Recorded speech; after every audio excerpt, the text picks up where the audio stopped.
Hey everybody, welcome to this next episode of Clinically Pressed. This one we are with Kaizen Strength out of CrossFit UDX and the Lacrosse Wellness Center.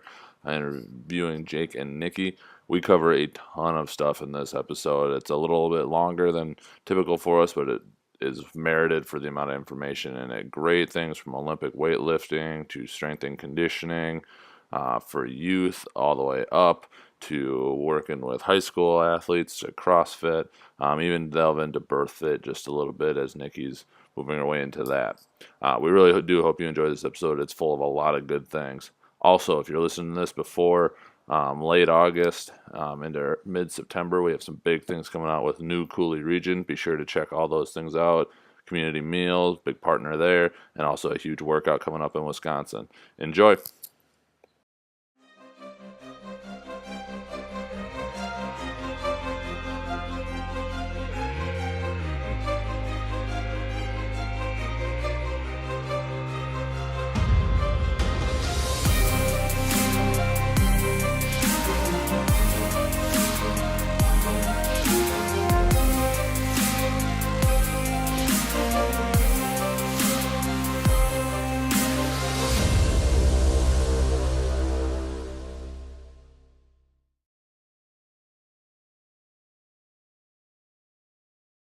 All right.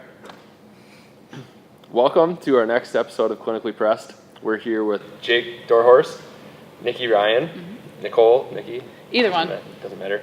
And we are going to be talking about Kaizen Strength today and things that they do well. So thanks for being here. Good guys. intro. Things they do well. We try to do well. I do this well. So anyways, their background a little bit. We talked about it. Like you guys to fill us in just a little bit on your background, what kind of got you here, and what makes you good at what you do. Okay. Well, I grew up in a rural community, and so that's where the athletics just kind of sparked an interest for me. And I actually thought I wanted to go to school for athletic training, and then I did the program at UWL for a year, or for the first semester, and decided it wasn't really the path I wanted to take, and I wanted to do more of the strength conditioning side of it. Tough on you in that first year. It wasn't bad. The rookies. Yeah, no, it was fun, but decided that's not really where I wanted to go, and then I did the exercise sport science fitness track because we didn't have the strength conditioning one at that time, so it changed to fitness. So I took that, and then found the sport of weightlifting through one of our professors, Jim White, and started dabbling in that. I was really bad at it for a long time. And then I realized it is pretty fun, and I'd really like to learn this, and I wish I would have learned it sooner when I was in high school or just younger and trying to lift weights, and I had no idea what I was doing. And it really helped me build self-confidence and just overall, physically and mentally, the whole process of it. So that's where I fell in love with it and decided to pursue strength conditioning. That's where I met Jake in class too. And then we got our USAW level 1 and graduated, and went to California for an internship, and that was corporate wellness. Okay. And then I came back, and the Lacrosse Wellness Center was underway, and so I was asked to participate in that. And originally we were going to do youth and sport performance in a gym, but decided that might not be the best things right off, so they wanted to do a CrossFit, and so I decided, sure, I'll go get my certification, and I did that. And then Jake and I started coaching and managing CrossFit UDX, which is where we're at. And from there I decided I really wanted to work with youth because they excite me, and it's fun to work with them they're really moldable at basically the high school puberty age, and that's a tough time for them. So it's a great opportunity for me to really help them down a good path, I think, physically and mentally and emotionally, and just make the things that seem weird and scary not so weird and scary for them. Especially if you can get them moving well, you're going to be every college strength coach's dream. Exactly. A lot less to fix when they get there. And in the CrossFit, we see a lot of broken adults sometimes, so it's like, man, wish they would have known earlier. So, like you said, not having that background in high school, I wish I'd have had a little bit more direction. I think a lot of people do. Yeah. And I think that's what we tell ourselves when we ask the question at the end, the 5 to 10 years, if you could go back, and it's just like, I could know half of what I knew now. For sure. And Yeah. how wrong I was doing it before. Yeah. Saves so much time. Oh, yeah. yeah, seeing you in action in the high school is pretty cool. I think Yeah. it's neat to. I think that those kids don't really realize what they have. You know, I think they take it for Typically how it granted. goes. That's Yeah. typically how we are when we're Yeah. 14 years old. Right. I But at least remember. they do have it though. Going back Yeah. and apologizing to people. I'm really sorry that I was such a jerk. I see what you're dealing with now as I'm dealing with it. I'm Yeah. really, really sorry. So, and then just recently I got into BirthFit with your lovely wife, Erica Boland, and I really like that path as well, working with prenatal and postpartum women. And that's a whole nother story. But I'll let Jake go. That sounds like another episode somewhere down the line. That's what that sounds like. There goes the segue into that episode Yeah. in the future. For sure. My background is kind of very similar start, I'd say, to Nicole's. I'm a small town, 3-sport athlete. Did a lot of training things the wrong way. I ended up tearing my labrum in high school, which ruined my shots if I ever wanted to play any type of college sport pretty much. So going through the PT that I had for that kind of made me interested in physical therapy. So I came to UWL as a pre-PT, as is like thousands of kids that come to UWL. But I was ESS, pre-PT. I really just came, the only reason I came to UWL is because they had such a good exercise science program.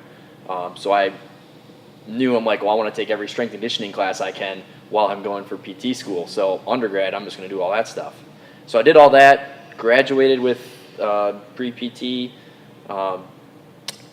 was really, caught up in the strength conditioning stuff a lot more. And a lot of people even said to me, like, why are you even PT? Like, everything you do is related to, like, training and strength conditioning. I'm like, I don't know, it's just what I've always done. So I kept following that path for a while.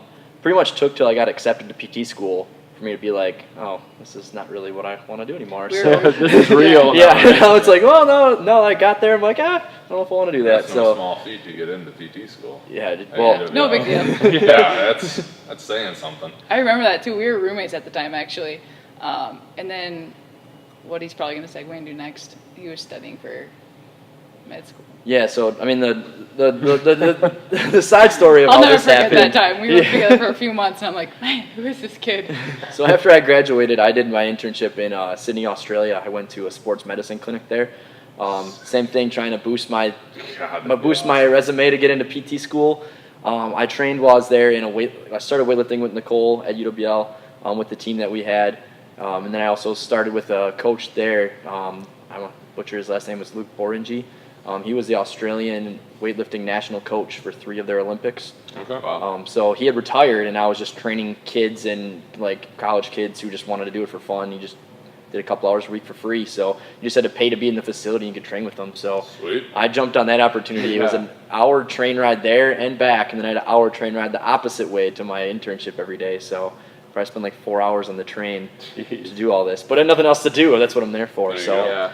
did that, went through all that. I think that helped me push too. But after going through that, I realized I'm not so much PT. I actually was dabbling in med school for a while because the doctor we had there was pretty awesome doctor. But once I got back and realized like, no, I didn't really want a med school. I just wanted to be on the front lines of like trying to help people prior to having all these issues and preventing them from ever happening, and finding ways to do that, not just be on the backside trying to take care of those people all the time. So trying to help kids, adults, every age be more proactive with their health and just get people more exposed to all that's out there versus just the conventional go into your gym and hop on the treadmill and elliptical type thing. So yeah, following that then, I was training at the time with Nicole when this whole building started. Then the whole kind of shift from doing the strength conditioning came to CrossFit, and since I had done some CrossFit internships and stuff in the past, I stepped in with Nicole and we said we'd run this thing for you. So we did that. So we've been doing that since this building's opened. I also started last year then too with the UWL weightlifting club that we were a part of. The kids that they had helping coach it had moved on to different GA positions at different schools, stuff like that. So I had a couple people there. I brought it up like, oh, if you guys need a coach, I've got some free time. So we started off as kind of a little small gig, and now it's been a pretty awesome experience doing that. I think we've had the last competition we had I think like 12 or 14 kids competing. So it's growing, and the kids are getting pretty good. I mean, it's sad to see the seniors that head away, of course, but each year you get a new crop of freshmen in. So we got a couple people already looking to join next year, which should be fun. So that's kind of it now, doing the CrossFit thing, doing that, training the youth that weekend around it. Nikki does more of that at West Salem, but we do some privately here too. We've done teams, camps, different stuff like that. Yeah, we just started getting into the like quick little seminars or clinics for athletes, and then we did one for coaches, so that was really fun for us. They come in, usually it's been baseball that we've had for a couple of them, asking if we can teach the younger kids, usually like 10-year-olds, about strength, speed, and agility and all that stuff, and why it's important, and why nutrition is important, and mobility and recovery, even at this younger age, and make it cool. So that's been fun to do, and then we just kind of intermix it in with some baseball stations that other coaches will run. And then the coaching one, that was probably my favorite. In a different way, though, because these people were parents of the youth teams, and they were there both for themselves on what they should do as their kid grows and develops as a parent, but then also how do I help these kids as their coach. And so we got to talk to them. We did more about the mental side of it or emotional side of it, and things to just consider or think about how your words affect them and how the delivery and the implementation of what you're doing could be more important at different ages, and what's important and all that stuff. So interesting. I'm bummed I missed it still. It's okay. But I love You'll that have stuff. to. We had Yeah. a busy day that day. Yeah, I remember you saying something about it. Yep. Yeah. So that was fun for me. I don't know if you like that. Oh yeah, I enjoyed it a lot too. So where does your background come from, like with the mental like aspect of it and like that? Because that's super intriguing, and I think that's very different than a lot of places. They look at the physical side, but maybe not as much as that, and I think it's huge. Well, I took a couple psychology classes. No, I think it was just a general psychology in college, and then I also went through. Oh, rough one for me. Made it through. I loved it. I enjoyed it. I just couldn't figure out how to take the guy's test. It was a struggle. Yeah, and then you had 4 different teachers, so at least we did. So, anyway, tangent. So that was a big part of it for me. High school, I liked it too. I took a couple of psych classes, but then when I was, I think, a sophomore in college, I struggled with a lot of that and body image and eating disorder type stuff. So I had a therapist, and I learned a ton just through own self-experience. But the people I was in treatment with, I took on more of like a kind of motherly role with people that were there, and started to realize like, I really like to listen to these kids and their experiences and how it affects them. And then obviously learning on my own was huge. And so that was also a big thing that drove my wanting to work with youth, especially girls, and boys, they have the body image and all that type of stuff too, but they lack confidence and just self-awareness. So if I could teach both strength conditioning and that side of stuff, and they have experienced stress, we look at it as adults like, that's not stressful. Come on. You can't pick what color shirt to wear to school. But to them, it's stress. It's like physiological stress. It's psychological stress. And so I like to help them work through that, or make them comfortable to talk about it. Or at least just acknowledge that, okay, what am I thinking right now? Why am I thinking this? And so, yeah, I love that stuff. Yeah, that's interesting. That's cool. None of your favorite question too is how's your mental health? Yeah. Scale 1 to 10, how's your mental health? My cousin asked me that one time, and I was like, that's a great question. Rather than asking someone, hey, how you doing today? And then just not really expecting them to answer, and they say good, and you're like, it puts yeah, them on the good. spot.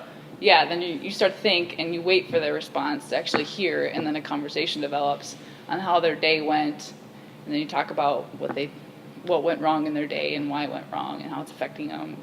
This could be in the gym as a coach. And then you start to realize, well, no wonder you moved like crap today, or no wonder you look slow or not focused. So it just spirals you into a lot of different conversations, and you get the ability to understand them a lot better. So you'd be surprised too when you bring that up. How many people are just like, it's not so good. They open up a lot more than just how you're doing, because it's just a default question. It gives them the opportunity to. You catch people off guard a lot of time too, like, whoa, what? Mental health. Like, But too, you have to realize you can't just go around saying, hey, how's your mental health? How's your mental health? Like, you kind of have to read the situation, be like, okay, is this person going to just be completely offended by that or accept it? So that just kind of comes with I don't know, dealing with people and learning them, I Right. guess. Yeah, feeling them Putting out. yourself in that position. Like if you don't try to work Yeah. yourself into that, you never will get good at it, of course. So that was something, working with you, being very open with that, I found it myself. Like as I started diving into these things with people, Yeah. like, wow, man, they'll really open up talk with me. Like I never even thought about doing this before, but gain a lot closer connection with people just And trust. and trust. Sure. Big time. They'll listen to the coaching cues you give them and actually try or to work on them rather than just blowing it off because they know that you legitimately care or want to know how they're feeling and how things are going or why they think they failed that lift or Just being a robot some days, going through the motions. yeah. Wow. I like it.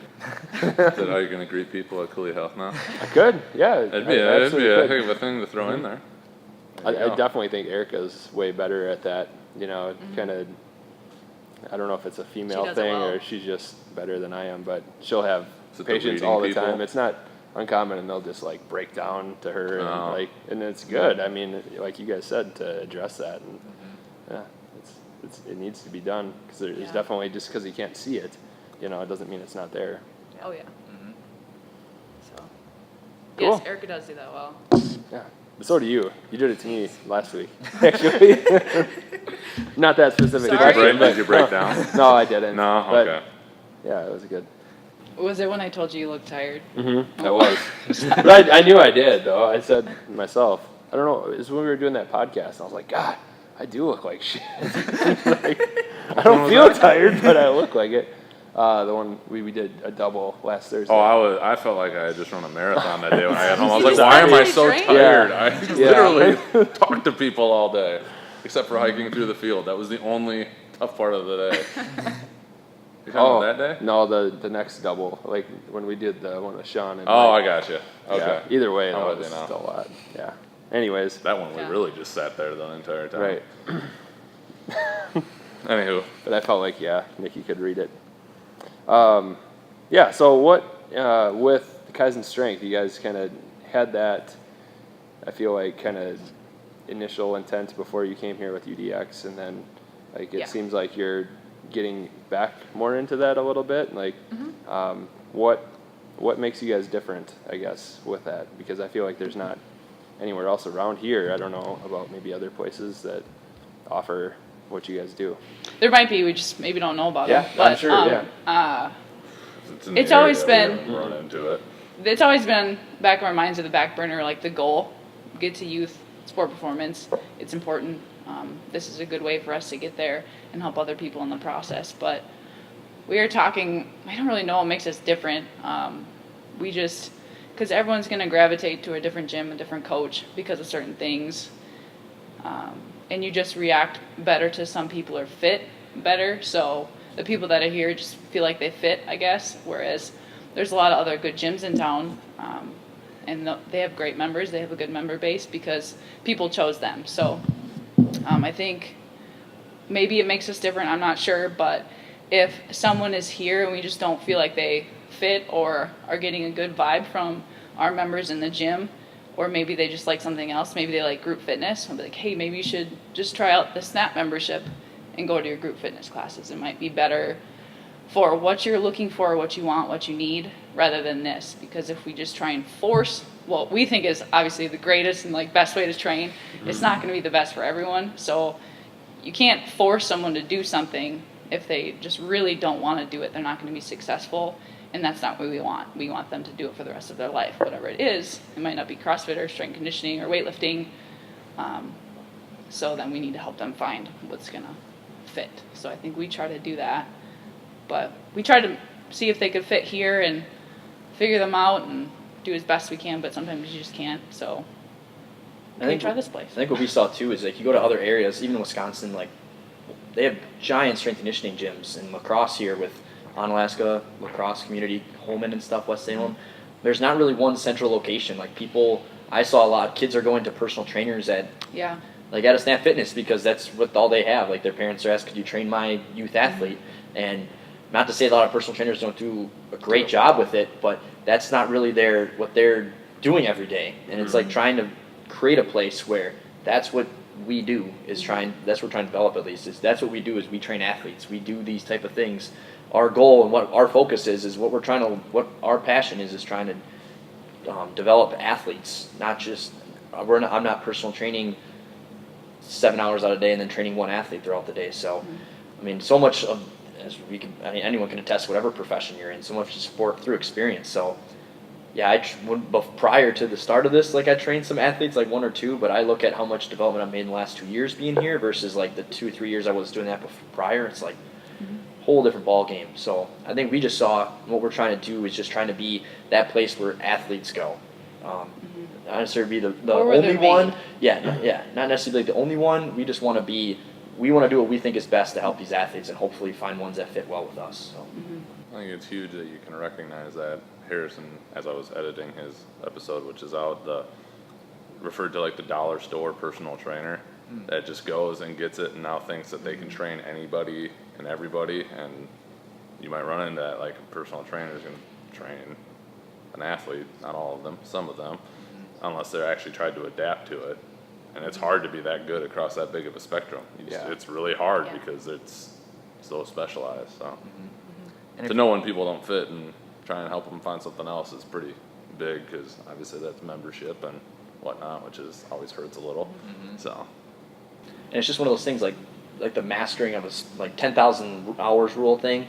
Same like with being a coach. If you want to be good at coaching a clean or a squat or any of those type of lifts, you need to see it that many times. And if throughout the day you're working with most of your people can't even do a proper back squat because they don't have the proper mobility or whatever issues, it just doesn't allow you to get those reps at coaching those exercises. So when you can see, we've seen, it'd be kind of fun to count how many like squats you've watched over the last year, like a ticker. It just, you develop reps and you get those reps watching things so you can identify things more and see different styles of people and correct them. Which what got me into like interning at CrossFit originally was like, it's an easy place I can go help coach the lifts that I love to do, versus going to a gym and maybe being a personal trainer and coach people through machines, because that's all I have is machines or body weight stuff. So I can just go to a CrossFit and teach people how to snatch and clean and jerk and squat, like do this cool stuff. Like, even though it might be a 40-year-old soccer mom or something like that, it's still teaching the same lifts and seeing a lot of the same issues you even see with kids nowadays too, with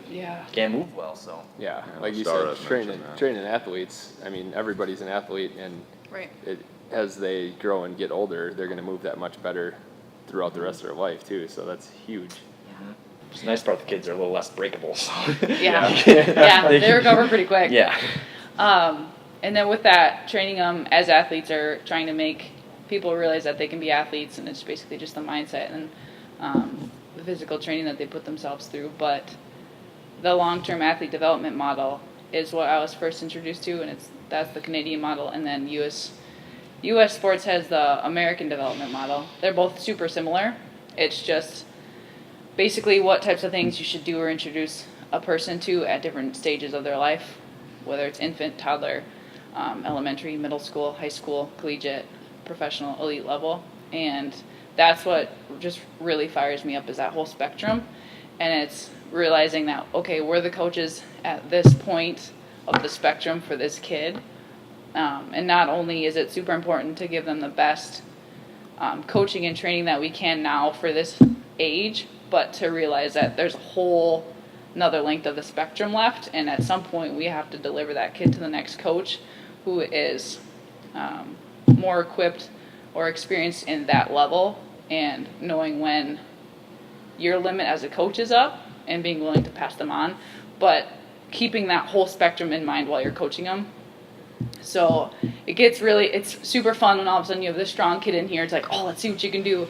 But then you have to think about, okay, well, how well are they doing this? And is it really worth the excitement of the one rep now when they're 14, or the quality of their movement when they're 18 and they could be competing at a higher level?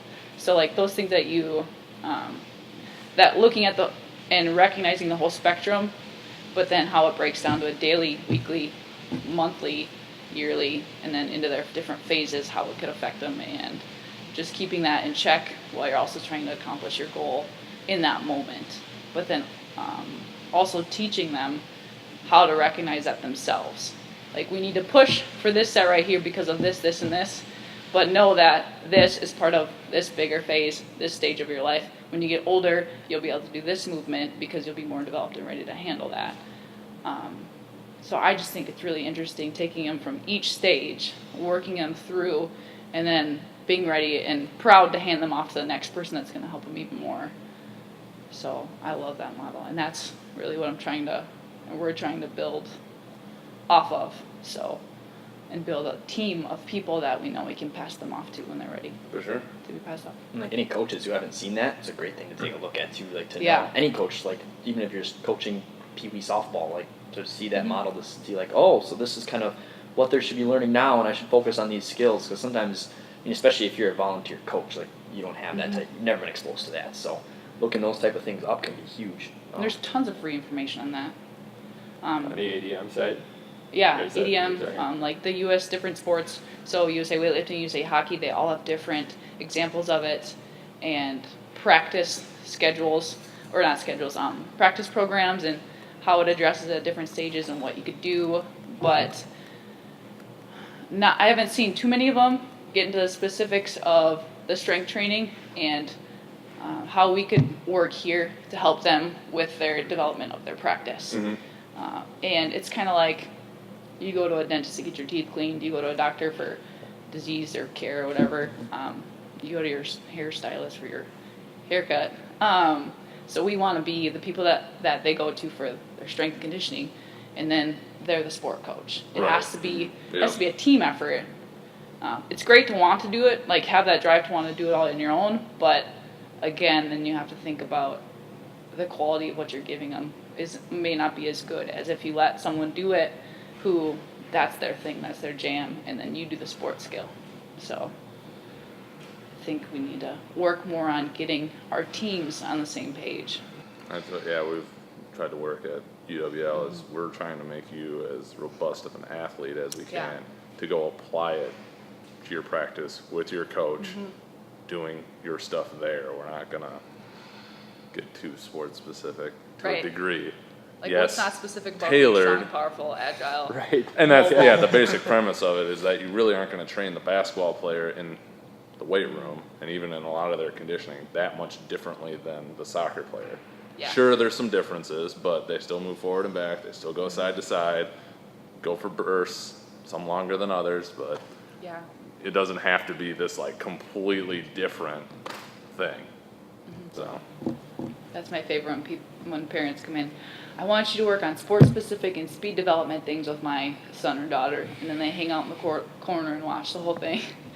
And we don't like do any like fancy footwork things. We basically just do strength work. And then they're like, and then you explain to them, Right. look, if you want to get faster, you have to be able to develop power and you have to be strong and all these things. And so I hear what you're saying. This is how I'm going to do it. So I think working with parents is another beast in itself. Are they but typically pretty receptive then once you kind of like when you lay it out? explain it, yeah, you Yeah. can't just say, I'm going to do Exactly. this because this is how we do it. You have to educate. Same with when working with the kids, I found. Got to give them a reason, and then they'll realize that, okay, she cares, or she might actually know something about this, so I'm going to at least give her a shot and listen. right. And it doesn't really work to say, do it because I told you so. You know, that's what mom and dad say, and that doesn't work. So I like to just kill them with reasons, and the whole time we're doing coaching, he would be like, do this because of this, we do this because of this, and it seems to be working okay. So And they see the why. yeah, have a why. It's always a great side tangent. This is a side tangent story from last summer, but there's a kid Nikki had working with in a group, and the baseball player, and their mom had said the exact same thing to Nikki when she sent her son to do summer training with us, and then he was playing baseball throughout the summer, and I think it was like a month or two after, I think 2 or 3 months after she'd been training with us, and he has a tournament, hits his first home run in the tournament, and then he hits the next one in the next game. Wow. So it's like never hit a home run before. Yeah. And then she sent Nikki the videos of him. And it's like, oh, great job on all the training you've been doing. It's like, yep, so sports specific. Yep, yep, that helped to We get were those. swinging baseball bats with bungee cords Yeah, to exactly. create power. That's all we did. Which Yeah. never actually happened. And that's just, they may not have been educated on that, and that's fine, Right. Mhm. But I think it's always exciting to get those videos or Oh, for pictures. sure.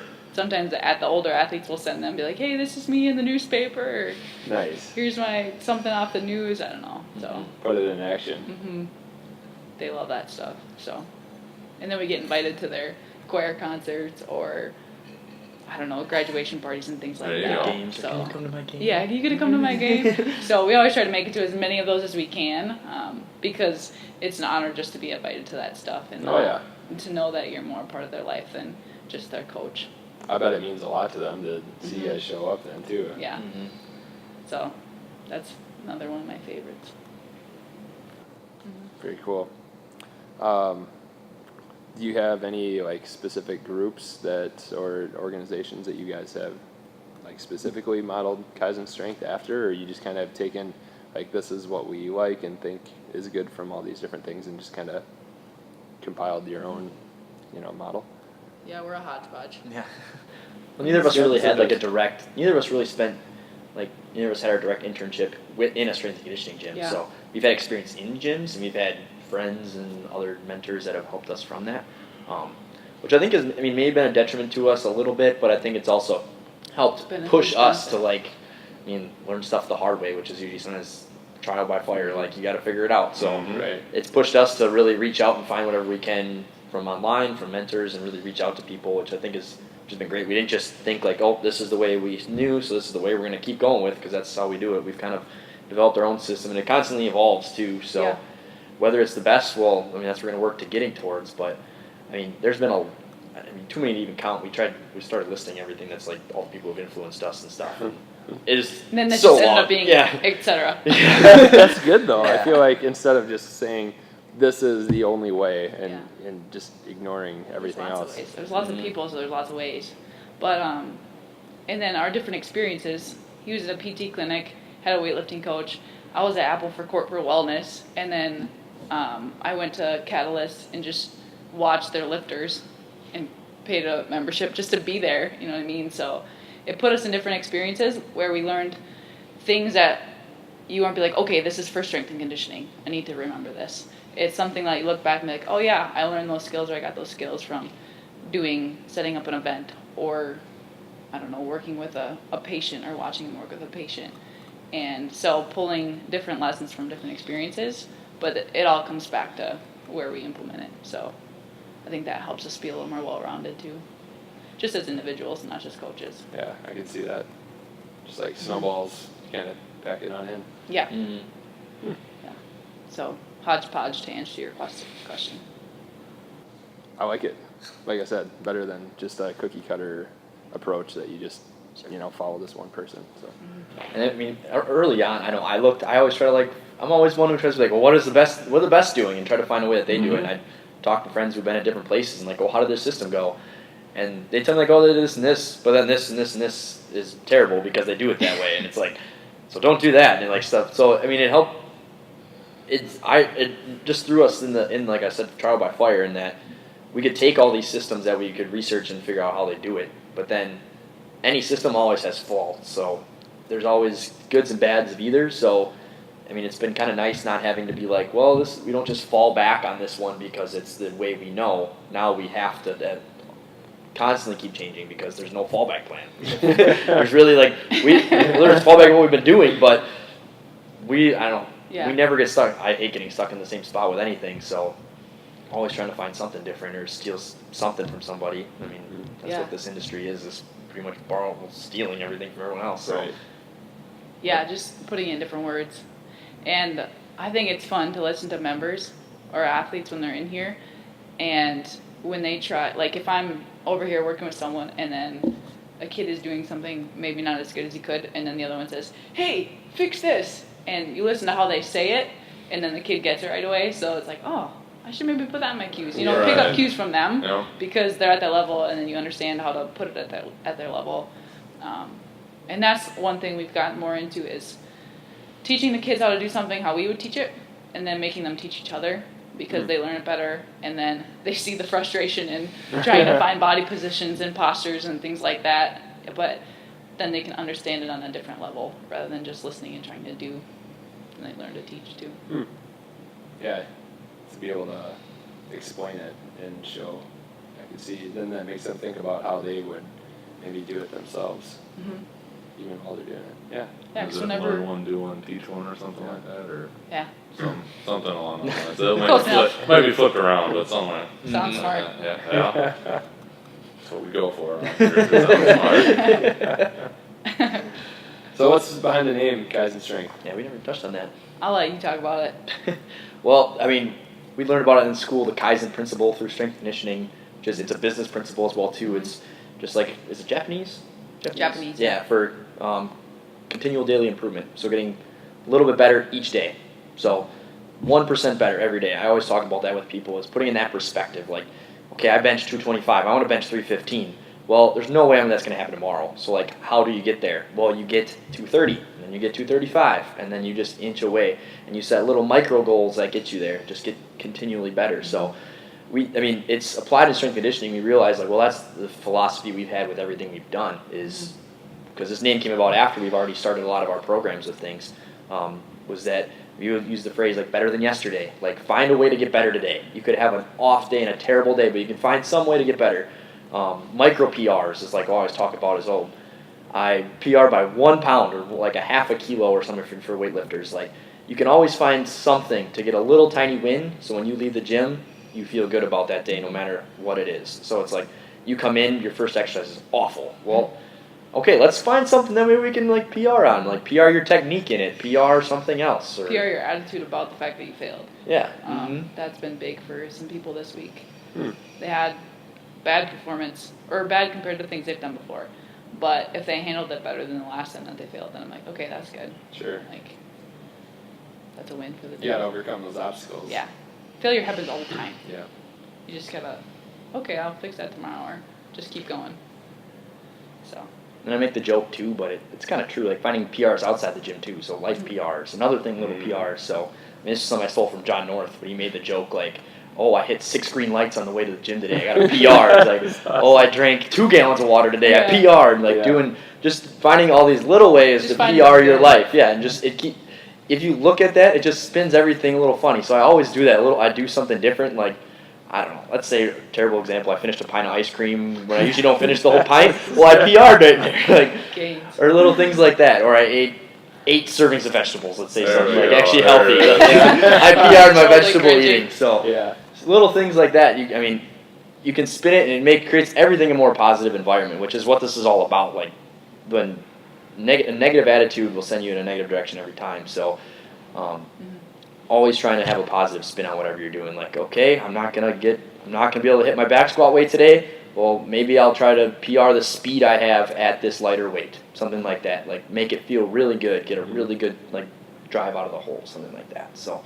I haven't read it, but I've heard it referenced Grit by Angela Duckworth. Read that one? It's all about, like... It's on my list. Yeah, it's on my list, It's too. really long.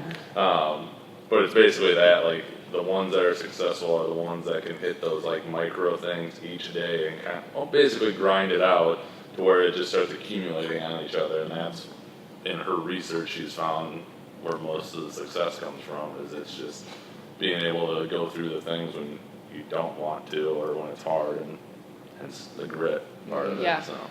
So. I couldn't think of it before. The phrase I always tell, like, our members, like, CrossFit has a lot of things that take a long time to learn. There are people who are muscle ups, like, people will spend years to get a muscle up and maybe never even get one, or snatch technique, something like that. But I always use the phrase with people, like, frustration is the enemy of success. Like, if you get frustrated and caught up with, like, man, I just cannot do this, well, then you're never going to do it. It's like, that's like the phrase always goes.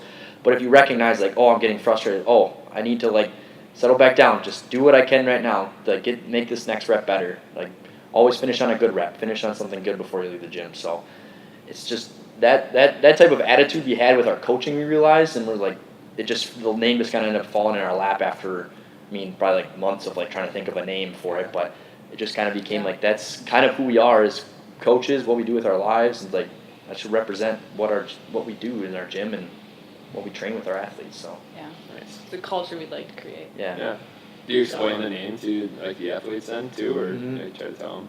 they forget, so we always kind of remind them too, like, what does Kaizen mean? Yeah. What'd you learn in school today? Yeah, exactly. Yeah. So, trying to build the Kaizen mentality within them too. And it works great. We have this system for CrossFit. We use it with some of our athletes too. It's Wattify. So it's just a computer tracking based system. So it'll track all. You just type your numbers in there, and it tracks all your previous performance for that exercise. So cool little thing is it gives you a little gold star if you PR. Oh, nice. So when you start off, you're getting gold stars every week. Like people just chase that star too, and they get mad if it doesn't pop up. Like, where's my star, Jake? I didn't get my star. I lifted more on my back squat than what it said I needed to do. I need to do that, man. We should get some gold. For my programming. Yeah, we talked Here's about your gold star. And so it works great. It falls in the same mentality the system did, so it's awesome, and it's a great little thing. Doesn't always work the greatest, but it's just a nice system to have, like, really early on, to find those little victories for people, because especially, anyone would, like, say as well, when you get people starting off, it's usually their make or break time, those first couple months. If they really enjoy what they're doing, they can probably stick with it years. But if they get frustrated or not enjoying what it is, they're probably going to fizzle out and be out of it in a few months. So that's the kind of the mentality we try to have with newer people, to just get them set on, like, hey, look at this. You got better this week than last week. And mentally for anybody, that's a huge confidence booster. If you're every single week getting better, getting a gold star and setting a PR, like, so that's the importance of setting technique up first before you go into trying to push next lifts. Because if you're having crappy technique, well, that's going to fizzle out really quick and you're going to plateau. But if you take them a step back, slowly grind away, then it can really be a lot of long-term success, and not only physically but mentally as well. Yeah.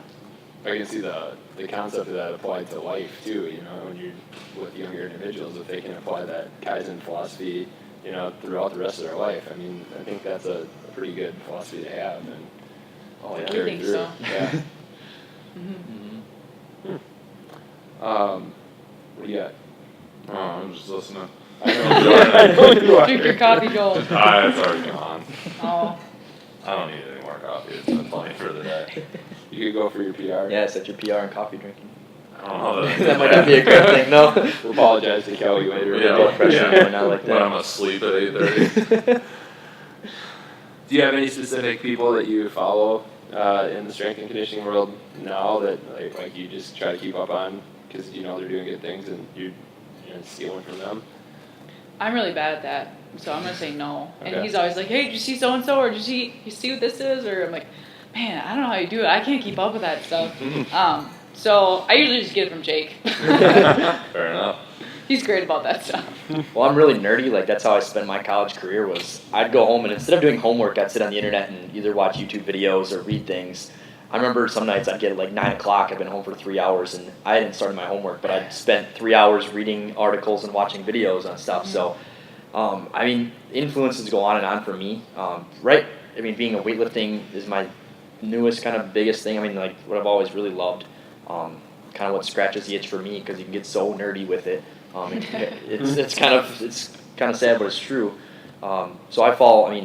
Pretty much all podcasts. I really don't listen to the radio when I drive. It's essentially podcasts all the way around. Our kind of people. Yep, exactly. So it's great. I can listen to you guys, listen to like anyone, but Charles Poliquin early on was a big one for me. He's a character. Yeah, I stumbled onto him in the early days before things got too crazy. But I on his website, then my freshman sophomore year of college, I've read every article he put out. And that, I think, set me up to meet Dennis Klein, who was like our biggest mentor nowadays. Like, I went and asked him a question about this thing I read. And he's like, "Where'd you hear that from?" And I'm like, "Oh, Charles Poliquin, have you ever heard of him?" And he's like, "Well, yeah." Like, I didn't know. I barely know it. I'd read his stuff on the internet. Thought it was cool. So he was a big early influence for me. A lot of strength conditioning stuff. I went through the phase of West Side Barbell. Yeah. Went through the phase of that type of thing. Went through, you name it, bodybuilding phases of reading every Muscle and Fitness magazine. I think a lot of people, that's where they got started. That's where I started. I went to the library, checked out a year of Muscle and Fitness, and that was before I came to college. That's what I did that summer before. I read every Muscle and Fitness at the library. Not gonna lie. So that's what started early on, and then just spirals now to. Juggernaut's a great reference. I send a lot of our interns to now. They're put up a lot of good things. Weightlifting wise, there's Catalyst, there's Travis Mash. In strength conditioning, the Chalk Talk podcast with Ron McKeefe. Ron, I can never say his name. He has a great book too. I didn't read the whole thing, but my roommate did, so very part of it. I watched a ton of his. Checked it out when Kevin Schultz was on it, but I haven't watched a ton of other ones.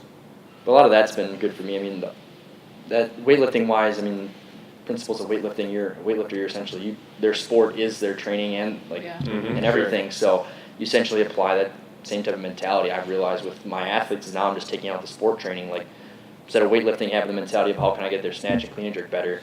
Now it's like, well, how can I make this person a better athlete? And it's just using training as that. So that's been a big one for me. I could list off for days the people I've had as influences, but usually I just tell people, like, just get out there, like, find something that really you gravitate towards and just read everything they have. Like, follow everything they do. Now with social media, within reason, yeah. Within reason, yeah. I know you go through the phase. You have to go through the phase of, like, eventually, and school helped with that. I think too. Our mentors like Jim White, Dennis Klein helped a lot with having that filter of, like, what's good information, what's bad information. You need to have that filter. If you don't, if you just take everything that you know, everything you hear is that's right. No matter who it is, I see faults in the same people. Charles Poliquin and all these people now I can see the faults in what they say. Like, that's come through years of trial and error and learning it the hard way, or mentors and pointing stuff out to you. Like, oh, I mean, that's not a really good idea. Do you think that? Like, oh yeah, not really. But that's what school helped us with a lot. Our mentors helped with a lot is getting that kind of BS. Like, that BS filter, I think, as Matt Andre called it, was is that really stupid or is that kind of a good idea? And sometimes you don't know, so you try it on yourself, things like that. And then sometimes you try it on athletes and you're like, oh crap, that didn't go so well. Thought it was a good idea. Yeah. And sometimes you're like, oh, that's awesome. I'm going to keep using this. So it's. I don't know, for me, sometimes it changes too. Like, things that I thought before that were just hogwash. It was like, I wouldn't give it the time of day, and now it's like, I think that had some merit, you know, and then things that I believed then that I thought, like, this is it, and then now it's like, oh, you know, it's a little humble pie, but yeah, I think it's good to, like you said, always get better, so it's going to change. Yeah, keep evolving. It goes back to you guys' why, and this is the one I keep trying to challenge all my staff with, is like, well, why are you doing it? Don't just pick it because you think that's what it's supposed to do or you've seen it done. If you can justify it and feel good about it, you're probably going to get a lot better result. Like, we just do things to do things sometimes, even when we're pretty sure that it doesn't actually work. We just do it because we always have. And so I'm trying to get more people to, but why did you pick that exercise? Well, I don't know, that's just what I was seeing for the shoulder. Not really a good reason, I don't think, but sometimes my why is because I needed to buy myself 20 minutes. That's why we did that today. And there's nothing wrong with that sometimes, but I know that's my why. You know, whatever. Yeah, no, I think it can make a lot of things a lot better if you can, if you've thought that far through to justify this is why we're doing it. I tell it to our interns too that we have is like, you're going to see a lot of stuff, and I'm going to show you something too, but I want you to question everything. Like, why? Yeah, why are you doing it? Like, you should be able to have everything you do have a purpose of why it's there. If not, then do it. Maybe you shouldn't be doing it. Yeah, we tell it with our athletes too. Yeah, I was just gonna say, as a coach and as an athlete, just as a human, have a purpose. What's your big purpose? What's your purpose for doing the little things each day? It just keeps you going and going in the right direction, hopefully. And if you're a person, you're sitting on your couch watching Netflix, you ask yourself, well, why am I watching Netflix? And if they're saying I'm trying to avoid something, sometimes sometimes there's a good reason. But then sometimes you sit there and be like, why am I watching it? Well, I'm trying to avoid this work I have to do. And they're like, okay, I need to turn this off. So Law and Order SVU for me. Why am I still here watching this? I need to go do something. When Netflix says, "Are you still watching?" Probably a good time. Nothing has shifted in the last 4 hours. Yeah. We got on Prison Break, and I was so happy for that to get over, and just because Get your it life was back. good, and I wanted to see like what's gonna happen, but then it's like no more, no more. I got series rid or of cable, anything. and now I've got Netflix, Amazon, Hulu. Plus, we got the Fire Stick thing. It's just like we might as well cable again. We waste just as much time. Isn't it crazy how they just keep you like wanting to know what's gonna happen? It's like, it's a show. You can figure it out later. Exactly. But you just sit there and you keep watching. I don't know, with cable at least has a commercial, so you can at least oh, okay, I can go do this in their commercial, maybe get distracted and not be sucked in or something. I don't know. like I feel that, like I'm wasting less time when I don't have the It's commercials. true, It's condensed, so you don't feel as bad. Maybe that's just me. I'm the same way. Either way, just gets me off of it. That's what it is. There For me. you If go, I put yeah. Netflix on, I won't stop. But if I'm watching cable, at least when a commercial comes up, and be like, oh yeah, I should probably go do my dishes or Question something. your life a little Yeah. bit. See where you're at. Yeah, no, I hear you. Brings you Makes back sense. to reality. Quicker. Yeah, like, oh man, should get to bed. It's late. Yeah. I fall asleep too easily. I don't have to worry about that one. Oh, I should probably get off the couch and actually go to bed. Yeah. So what do you guys see as like some common mistakes in fitness or nutrition or just like strength and conditioning or anything? What's some common mistakes that you typically see that maybe could be not so, that wouldn't have to be so common? With athletes or coaches? Either. Athletes. How many did you want? Just a couple? Whatever you want. Well, Your main the first one that like just jumps out my mind is nutrition. Mm-hmm. Either not eating enough or the content of what they're eating is just ineffective for what they're trying to do. And then one I really notice is people's relationship, obviously with food, and how they talk about it. And then what bothers me is how they talk about it around kids or their own children. And when they say, I ate bad this weekend, I need to go work out, or I need to make sure I get to the gym.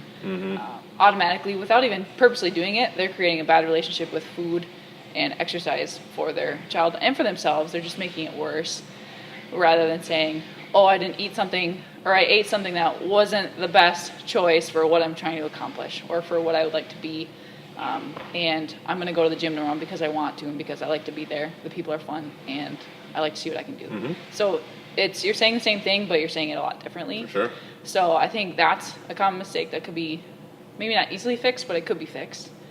Bringing awareness to that initially, I think, is huge. Yeah, that's true. I guess people don't always realize what's going on in my head, but that's what's going on in my head. And then the quality of movement and what's good and what's actually good, or like really good. And people they say, oh, I can do this. Maybe it doesn't hurt now. It might hurt later. You might wreck something. And taking the time to just do it right, or to want to do it right, really, rather than just to want to do it right. With coaches, I tend to notice that we go to extremes because it worked for us, but we're not training ourselves. Or work for that elite athlete. All day long. So we're training other people, so we should try and find what's going to work for that person and the person next to them, and it's probably going to be different, and it probably should be different. So rather than saying, you need to do this to achieve this, we want to achieve this, here's some things that we can do, and then pick from that, rather than saying this is the end-all be-all. So rather than being black and white, everything is pretty gray in this field. And making people know that, especially when you see like on the internet, lose 10 pounds in 3 days, I don't know what it is, and do it this way, or 5 reasons not to eat bananas or something, I don't know. There's just some weird stuff that always pops up, and it's like, people are going to take that so literally because it's in front of you. And if someone trusts you and then all of a sudden you're saying, you got to do this because of this, that's so detrimental to them, because they're going to take you literally and not know that there's actually a bunch of other things they could try that might work better. So I think just being more gray and rather than black and white. There's a thing I was listening to a podcast with somebody talking about like diabetes and glucose intolerance and how people have like chastised bananas as a fruit because it's more sugar and it can be broken down quicker compared. And I don't remember what she was comparing it to, but it was like you'd have to eat like 25 pounds of bananas in order to get that, like to elevate your blood sugar like to the extent as some other thing. And she's like, it's just a ridiculous argument that you shouldn't eat a banana because it's going to turn to glucose quicker because of the I don't know. I hang out with you enough, and with the amount of bananas you guys had. We had 400 pounds over the weekend. There you go. There's that easy to Didn't find. consume any of that. David Seaman's got to go ahead. I was saying the same thing with carrots they have too, like the glycemic index versus glycemic load. Like Yeah. glycemic index is like kind of high, but then you go take the glycemic load, like you have to eat 2 bags of carrots to actually hit that glycemic index. So. Who does that? Yeah. David Seaman has a good video on YouTube that talks about like the banana BS basically. Yeah, It wasn't him on the podcast, but I'll check that out. that's a good one. I Yeah. didn't realize that's where that would lead us, but my apologies. No, it was she mentioned bananas. That's a It's great perfect. Did you know that 1,000 bananas weighs 400 pounds? Now you do. You know, actually, this is a lot bigger tangent, but I was reading last night on gardening tips, and if you use banana peels and you put them just under the soil, it's like a really good fertilizer for rose bushes and other plants. And then you can also use it as like a fertilizing spray if you dry them out and put We them can in keep the going water. on tangents. Wow. I got a really bad And there's, relationship with rose yeah. bushes. Anyway, I'll let Jake answer his comment. Not just fitness tips I don't here. remember. Quality of life improvement. This Wellness. morning's class, I was showing them a wood burning technique that the Japanese use or something like that to preserve wood. Anyway, so we go on tangents all over the place. I'm interested to hear this. It's cool. It's Next really time we cool. have a campfire. It takes a lot more than just burning the wood, so I was confused. But Okay, well Anyway. that sounds like Jake, a what are lot some of common things you see? Common faults in people? Yeah, getting so like with general people, I was trying to think a little bit more than things we haven't covered already, but we get a lot of people in here from other gyms and stuff too for our CrossFit or with our Yeah. the barbell club now. A girl last night, I was actually just talking to her about this. She talked about like she go to classes at this like 5-6 times a week, and that's all she'd do. And like just she'd show up some days she'd be tired, so she'd take a lighter weight or something like that. Versus we came here and we started getting her in the system of we're like, okay, you did this last week in your squat. This week we're gonna try to do this. And now she's been in it for a little over a month now, and she's like, last night she's like, I don't know what it is. I have so much more energy when I come here. Like it's actually I'm like training for something. I guess I don't even really know what I'm training for yet, but like it gets like. She's like, I actually feel like I'm going somewhere. Like, she's like, I don't know what I'm doing, but like, I'm chasing those stars. She even said that. Gotta reach for the stars, man. Yeah, that's exactly what I said. SBC this entire time we need You stars. gotta get fingers or You gotta something. get stars. And I think that's what a lot of people fall into is that they train and they go through the motions of something like general population or even athletes too. Like you just train what's on the program. Or I got 5 sets of 5 on squats, so I'll just keep doing. Say I'm keep doing 185 on squats every week, or Training versus working out. yeah, Argument. And that's what we Like, actually yeah. talk about that with people that, at least I haven't done this much lately, but in the beginning they're like, hey, you working out on Saturday? No, but I'm training. You know, just like, just to be kind of a smart butt, but just swapping those words when they use them, be like, Yeah. are you working out today? Or you'll hear in conversation like, you mean, are you training today? And because then they start to realize, oh yeah, I have a purpose. And Sure. even if they're not competing, there's a purpose. So that's kind of fun. I think for general pop, that's such a big thing. And, Yeah. and any person, I mean, you go out and do like a 24/7 gym. Like we're right next door to a Snap Fitness. You see someone out there do the same weights on the same things every time, and I yeah, they can wonder get why results nothing right away, but Yeah. they always stay the same after a while. And it's like, and they don't know why. They really don't. People don't even realize like, oh, if I just said, okay, this week I'm going to use 10-pound dumbbells, I'm going to get 8 reps. Next week I'm going to try to get 10 reps. I'm going to get 12, and then I Right. get 15, and like, oh, maybe I'll try the 15-pound dumbbells. Okay, and you just do that, just that little bit. For people, that's And some such a small people thing. do that. It's not all in the Right. Snapper 24/7. You know, there's some people that do really well and have that mentality, but a lot of them don't. So It's hard because I never want to knock somebody that's going to like classes and being active and whatnot. Yeah, because and it's it's such just it's good that you are, but at the same time, it's just like then you hear well, nothing's changed, or I should just go and do more, or they're hopping on the elliptical now for 30 minutes. And we could really It could be done better. Could be, yeah, and it's just. But you never want to like discourage them from what they're doing because at least they're doing something. Yeah, exactly. Yeah. I mean, that's the sad part of what like we're getting to with like where Mhm. obesity's going is like without. I mean, this would be a really bad side tangent, but all the participation awards every kid gets now. Like Ugh. you did this I sport, kind of you- wonder that on your stars, but they did had to accomplish something. Yeah. So. And it like we've talked about this a lot, like the expectations we set for people. Like people come here, like they'll even say to me, our members or athletes, like, well, at least I'm here today. I'm like, no. what kind of expectation is that? Like, It's terrible. you're just gonna show up? Like, why even be here? Like, I mean, why even like, you know what I mean? To me, maybe it's just the way I've always been, is if I'm not doing something all 100%, then this like probably just not rather do it, but. They just walk in. Oh, that's Yeah. a whole other tangent. All I gotta do is get to the gym. Yeah. We've talked about that. Like, what if people really like doing their jobs? Like, how much more could we get accomplished? Oh, yeah. The world you would hear be. so many people. Well, it's almost the weekend. It's Tuesday. It's not even close to the weekend. It's close to last weekend, but Yeah. Gary Yeah, we could do some Vaynerchuk pretty said cool that. Like, stuff. if Oh, you're looking he's forward to the awesome. weekend, then you're like losing at life. Like, Yeah. you should not be looking forward that to the dude weekend. doesn't sugarcoat a thing. No, He's like fun. I'm putting I that pretty appreciate PG his- right Yeah. there, but Yeah. Somewhat family show, not really, but yeah, it's probably for the best. Yeah. We'll link it up. Just Yeah. let people do it at their own discretion. Give them the opportunity. There you go. Anywho, yeah, should we just jump to the I think so. clinically pressed ones so we can stay on somewhat of a track again? Nah. So first one, something that you personally believe, or a small group, shout out Alex, that others may not. And it doesn't have to necessarily be fitness related. It can be. It could be bananas. Bananas are There's a lot to okay. know about Great bananas, fertilizer. apparently. Bananas. That we believe that others may not. You have one? Yeah. I mean, I know other people believe this, but I mean, we really believe it. So, looking at the person as a whole, and so how they relate or interact with people around them, their peers, how they relate to themselves, how they relate to training. So basically, physical, psychological, emotional, or social, and then spiritual, and trying to at least hit on that or make them realize that they're all important, because your physical wellness is going to be dependent on the wellness of your, or wellness in all those other facets. Mm-hmm. And so if you're psychologically unwell, you're not as well as you could be physically. So they all play into each other.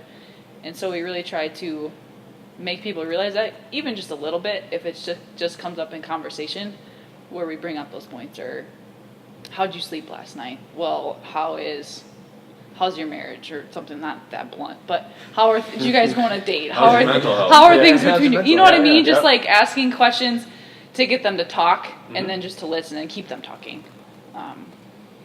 So I really believe in all that, and I think big, that's though, more to important listen than the then, physical. too, though, you know, because you could ask the questions, but you have to be able to receive it too, and sincerely be that person to listen. Yeah. And if you look at yourself too, like, oh, why am I not doing well in the gym? Like, maybe it's not just my program sucks. I mean, probably SPC with a lot of athletes can be like, I'm not getting any better. Well, Oh, God. what other things are you doing wrong? When they Like, figure out Maybe how not to eat. sleeping, or Yeah. Oh, it's made such a difference. yeah. yeah, get them out of Wait, eat. I Like, gotta eat 6,000. Yeah, what did you think? 2,000, not quite cutting it there, boss. you got to show some. I mean, show some of those football players how much protein they probably need. Mhm. I was just talking about one of the barbell club kids we have. He's a big guy. He's got to eat. He's only like 300 pounds. He's got to eat 300 grams of protein a day if you want to eat gram per pound. He's like, dude, I couldn't even like get a halfway through that, and I was like, you couldn't even do that. I'm like, well, that's what you need for your body. So It's it's like, training, man. yeah, and like, yeah, exactly. Like, if you want to look, you need, like, looking holistically, personally, like, you can be like, well, what am I missing out here? What's my nutrition like stuff like that. And if you don't know what you're doing, I'd just say find someone who can, and then ask them those questions. Like, I'm not getting better. Well, Nikki, why am I not getting better? And then go to them. And be, she probably list off a lot of things for me, but and then just like you said, like, and then personally too, and Yeah. like, not just as a coach, but everybody can do that. Is like in every facet of your life. If you're not getting better, like in your mental health, you're not getting better in your career, other things like that. Like looking holistically of other things that may be draining you or sucking you away, and cutting those things out. And trying to lead by example. I say try because it's really, really hard. But I'm always trying. I know Jake's always trying, because if we're preaching these people, you need to sleep, you need to eat better, you need to learn how to breathe, reflect on your day, set goals. It's a lot. It takes a lot of time, yes. You have to prioritize things, yes. And we're not perfect at it, but we try to be, or we at least recognize that we need to start trying more in other places. So leading by example, I think, is huge. So, I agree. yeah. You got something? I don't know if I have anything good, but Okay. the other thing, I mean, this is something that's not what other people believe in me, they just don't recognize, is how you do anything is how you do everything, right? So I bring that up with our athletes a lot, like, and we've talked about, especially with schoolwork, like with kids, or if you're slacking in this regard, like say in school you get you're a C student, and you just kind of whatever. Well, how does that relate to your sport? I mean, some people can get away, they can fail, like Derrick Rose failing out of like Memphis when he was there, or whatever, how it went, but I'm some not people can get convinced away he with actually it. went to class. Yeah, so then you never really did Right, try, yeah. you just didn't go. Oh, I hear ya. I think just looking at just like every little aspect of your life, like, can relate to other things. Like, I realize, like, I've worked multiple jobs. Well, at this one job, I just go there and I just punch the clock. Well, then, like, honestly, I've done that, but like, I'll just be there and I'll just do what I got to do and not even have any passion. But then I recognize like, oh, when I start actually like going there and really trying to be the best employee I can, that just spills over in everything else I'm doing. I leave like energized. I leave going to everything else like with a lot more energy, just feel better. And I think like there's so much. I mean, it sounds like kind of hippy dippy, but just the energy like that you have, just mentally, your mental health, just when you focus on those little things and try to do everything in your life the way you want something else to be. I want to be a great athlete. Well, I'm also going to be a great friend. Like if I'm a great friend to Nikki, you know what? It might help me feel better, so I go to the gym with a better attitude and I get better training each day. It's all those little things. I mean, everybody would probably agree with that saying, like, how you do anything is how you do everything, but actually, like, recognizing it in your own life and recognizing in others, like we just talked about that holistic mentality, like finding what else they could be missing out on. That they hate their job. Well, of course, they're going to probably come in here miserable every day. And we have people in like CrossFit we see, they come in here after work and it takes them like 20 minutes to get over how crappy their day was. Wow. And and then there's you're almost half your session gone by the time they actually like forget about how drained they are from work. So it's like, well, why not try to find a way or change your job or change something else that We literally have conversations about that. Like, okay, well, how could you change your career? What else could you do? What are I'm like, man, this is not in our couch. No, but that's the good stuff, you know. Put a little couch in here. You need to lay down. The benches work well. how does it make you feel? Yeah, that's huge. You do look better after you bring me coffee. Oh yeah. Just a subtle. You Bring you should coffee every day now. No, that's huge. Coffee and breakfast. Yeah. I mean, just think how well you lift then. Oh man, you send PRs With every a shot. day. Yeah. Same thing with acts of service. We try to, especially when we have kids in here, and we do a question of the day like we do with our CrossFit to get them talking, get them thinking. But some of them will do, okay, well, what have you done to help your mom today? That's the question. They're like, you haven't done anything to help your mom today? Like, we make it uncool to not be helpful or to not want to work hard or not train. Just with how we respond to their questions or how we ask them. And then they'll be like, well, I guess I could do this when I go home. Like, do that, you know, or just putting that little bug in their ear to do more for others. And then it makes them feel better too and train better. Like, hey, I did this, or hey, I went and worked at the Salvation Army, or I donated a church or something like that. Because that's going to make them feel better and just overall a better person. And that's what we're trying to do, is make them better athletes. Just making your bed. I think it's from the guy from Yeah. Seal Fit. I can't remember Oh, the Seal yeah. Fit guy's Oh, name. yeah. He's Your big on that. first win of the day. Yeah, Make exactly. your bed. That first win of the day. And I don't subscribe to that.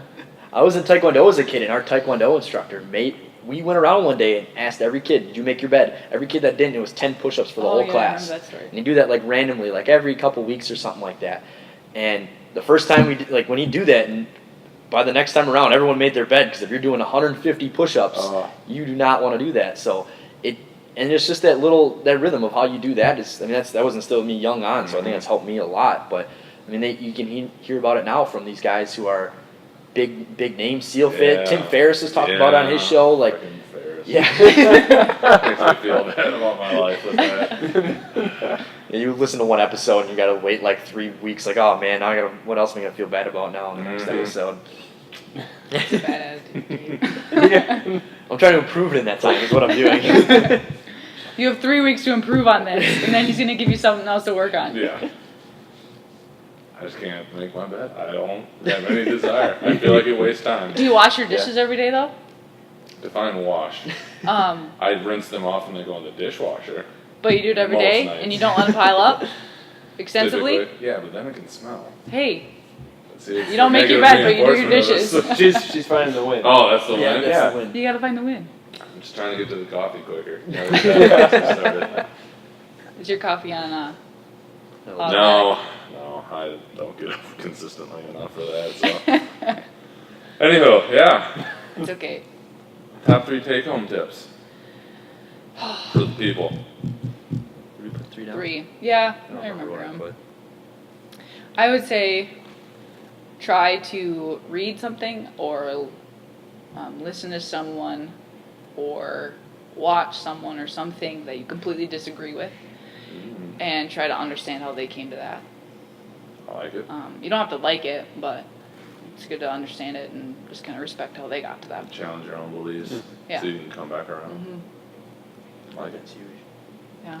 I don't know what I put down when we talked about this, but I know one that I just heard recently was, what's one change you can make this week that you can easily make, like that one thing you can make your bed each day. It's fun for that.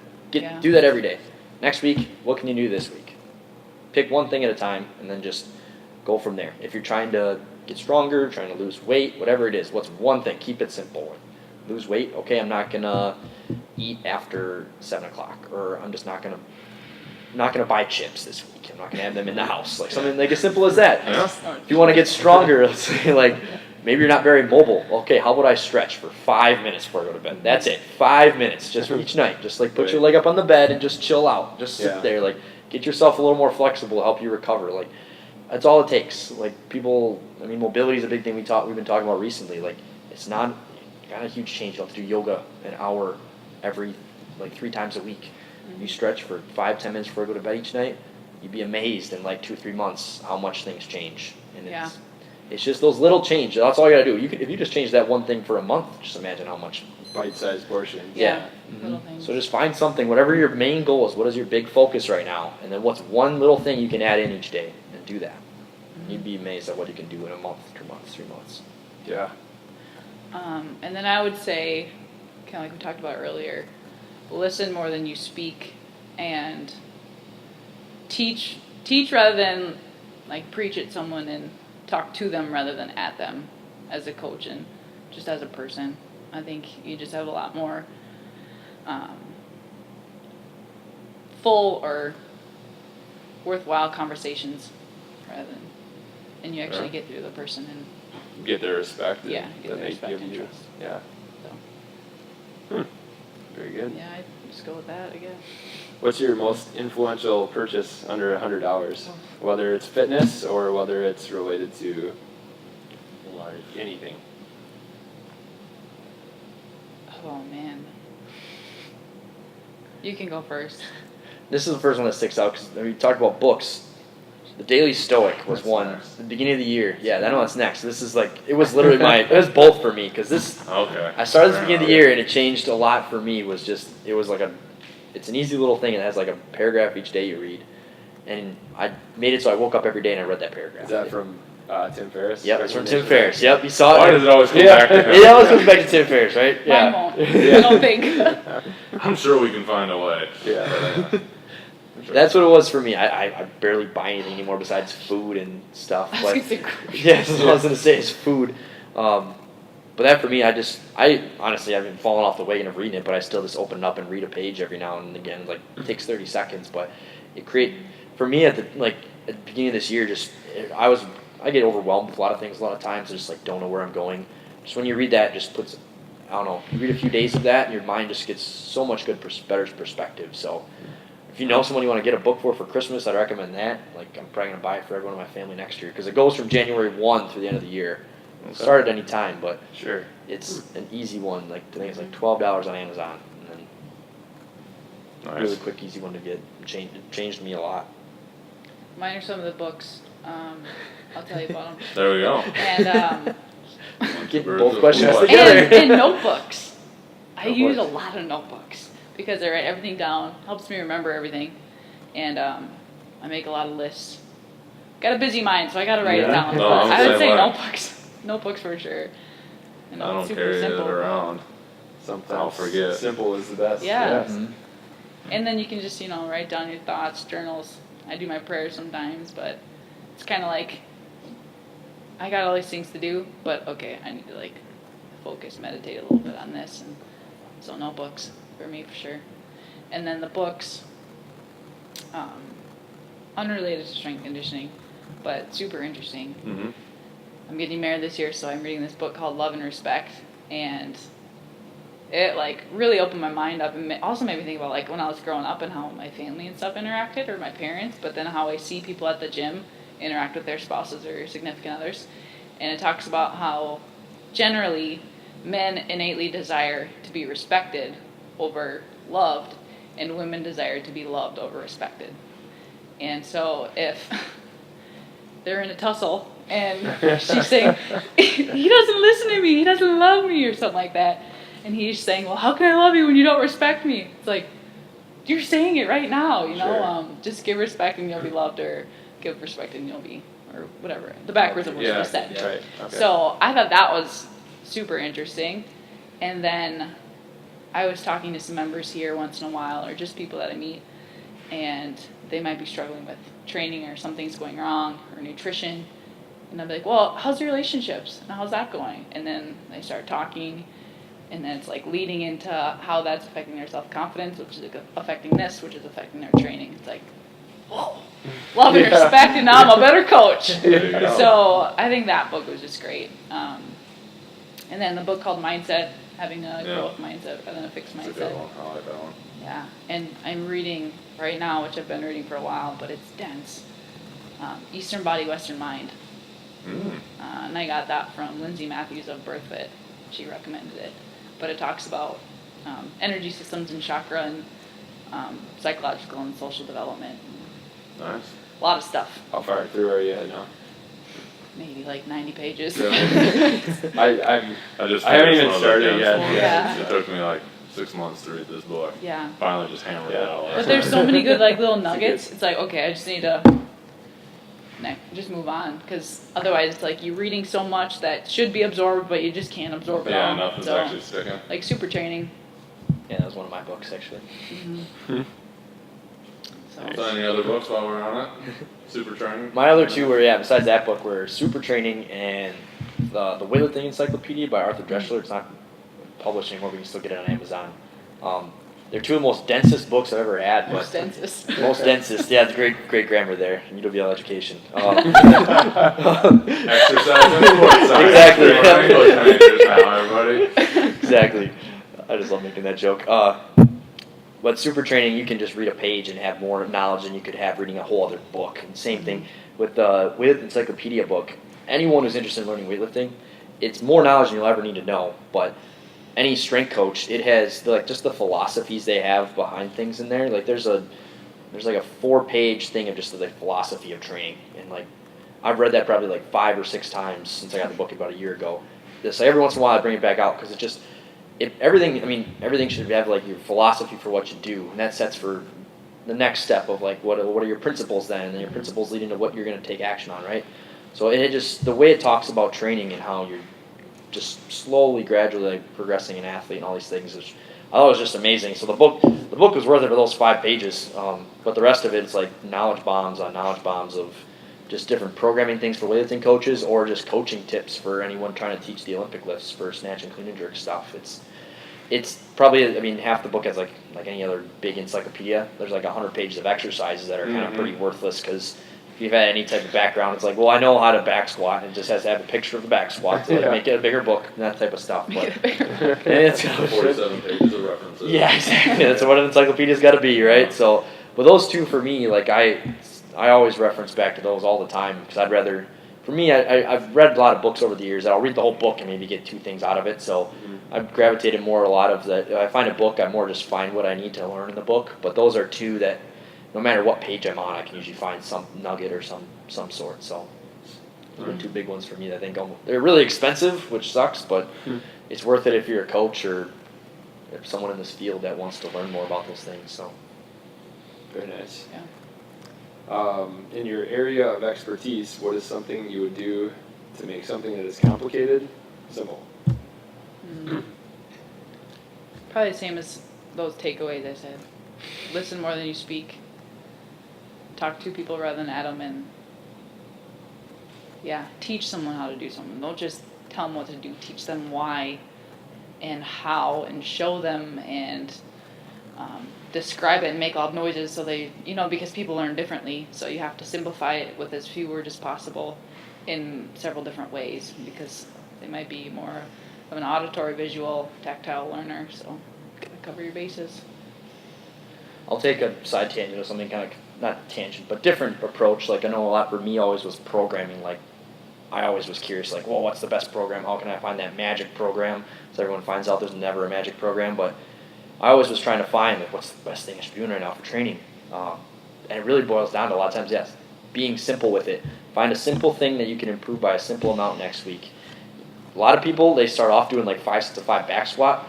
Well, what if you just did like 2 sets of 5 or 3 sets of 5 and you still got stronger next week? Well, that's probably what you should be doing then, versus like, if anyone knows what German volume training is, like it's 10 sets of 10 on squats. Like, well, I was a sophomore in college, like, oh, this sounds like it's going to make my squat go up 100 pounds. So I do that, and you find out, nope, I just got burnt out and wrecked. Yeah. So it's like anytime if you're a person running your own program, or if you're an athlete looking for a program, like, don't try to find the maximal. Start with the minimal and get you the most bang for your buck. Yeah. Minimal effective dose. Yeah, minimal effective dose that will get you equal if not greater, and something you can build upon. If you start too much, then it's really hard to get more and more and more. And really, like, starting strength was one that my brother, I had referenced my brother to that. He did 3 sets of 5, just improved 5 pounds every week on 3 sets of 5.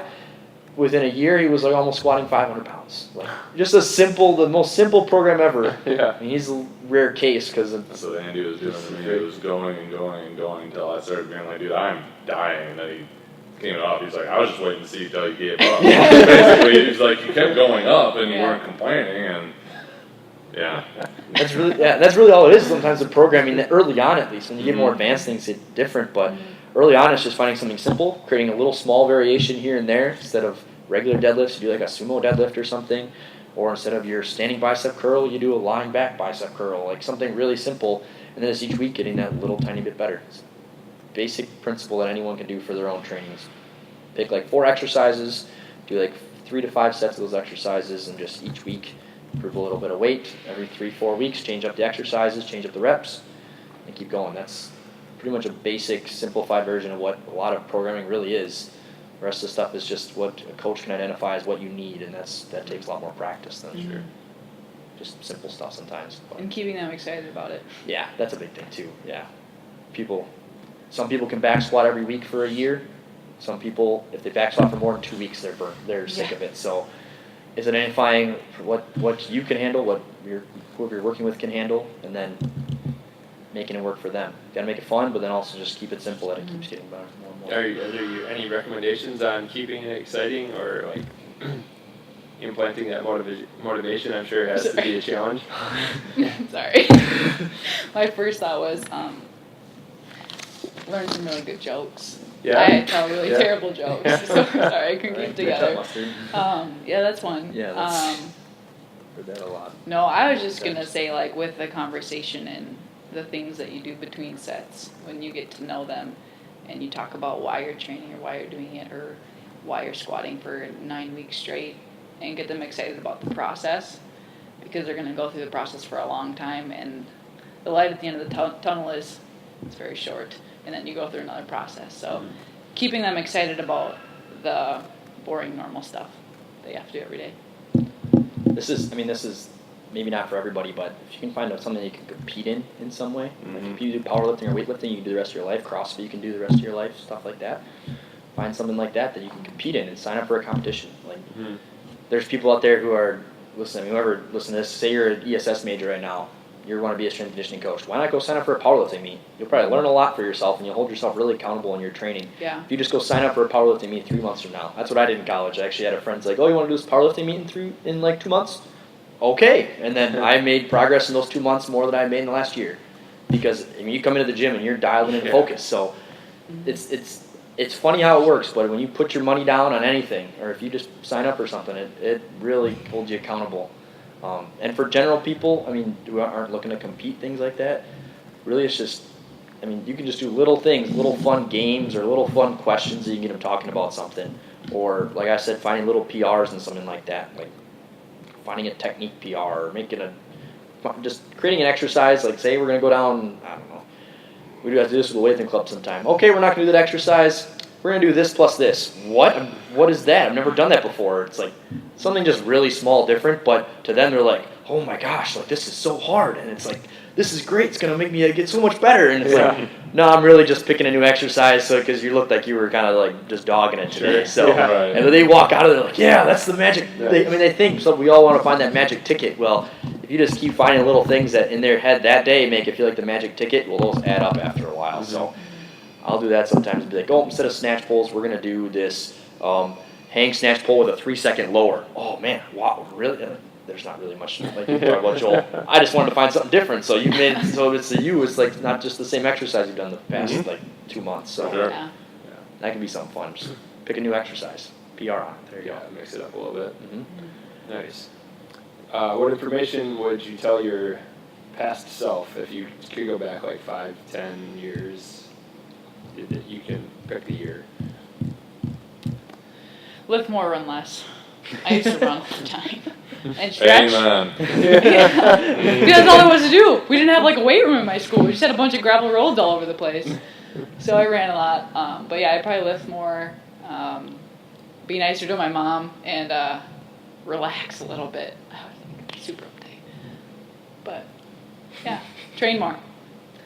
Mine would be, I think, I'm a very comfort zone person sometimes, so putting myself around people that are better than me more often. Mm-hmm. I'm getting a lot better at that now, like trying to surround myself with better people.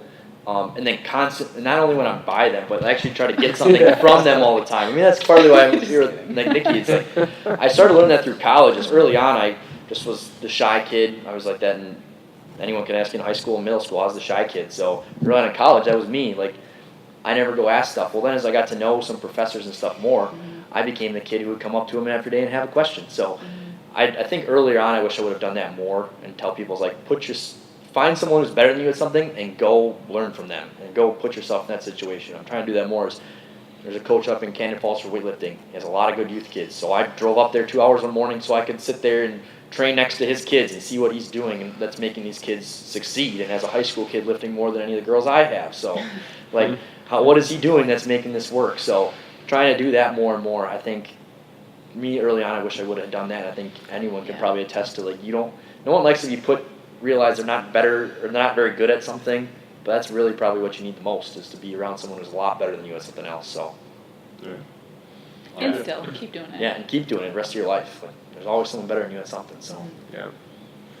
It's always better to be number 2. yeah. Never want to be the smartest guy in the room. I don't have that problem. Not that hard. Cool. You guys have anything else? Where can people find you?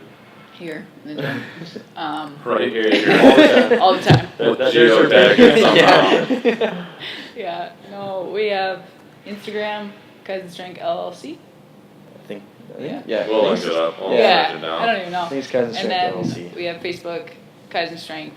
But then seriously, we're here at CrossFit UDX inside the Lacrosse Wellness Center in La Crosse, Wisconsin. And our website, which is a work in progress And at our website. kaizenstrength.net. We got like one article up. We're working on Good getting look at better. the website, though. You think? Yeah, I do think. Thanks, Scott. Yeah. You guys do that? Yeah. We I like try. Squarespace Nice. is awesome. Yeah. I love Squarespace. Oh, Very that's easy. cool. Use Wix. It's great. Wix is good too. We Yeah. dabbled in that one as well. Yeah. We might have a couple websites floating around. Not really sure. Hopefully we're not paying for them. Yeah, right. Yeah. No. But yeah, anywhere on there. We try to get better at the social medias, and then hopefully some YouTube stuff more and more in the future. We've done a little in the past, but trying to do more of that. So Yeah. Very good. Thanks, guys. Yeah, thank yeah, you. thank you guys. Thanks for listening. Anytime. Try to listen, not talk.